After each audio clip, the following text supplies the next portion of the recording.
The Coffin in the Mountain by Xi'an is a movie that it's the debut of the director, and I recently watched his film Wrath of Silence. That's why I wanted to check out this one. This is a black comedy drama thriller that had a really interesting narrative structure. I really enjoyed this one.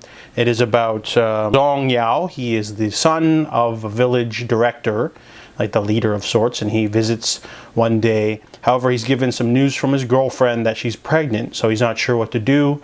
And when Bao Hu, the town never-do-well, tries to blackmail him, an accident happens. And then from there on, they jump to perspectives of another character, gives you a little bit of insight on the previous story, and sort of showcases all the dark secrets of this village. So it's a really interesting little puzzle box mystery, because at first you think, okay, they're going to cover the body, and then something happens to that body, but then something else happens, and it sort of just it leads into this sort of snake eating its own tail.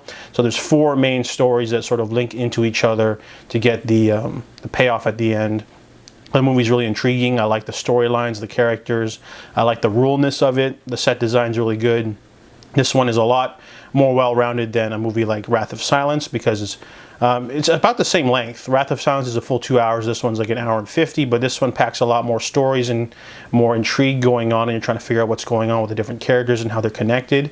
It felt a little bit like Pulp Fiction at times, with the stories out of order, and every time you jump into another story, you get a little bit of insight to one of the other stories. And the acting is pretty good for the most part, and the payoff at the end is pretty good.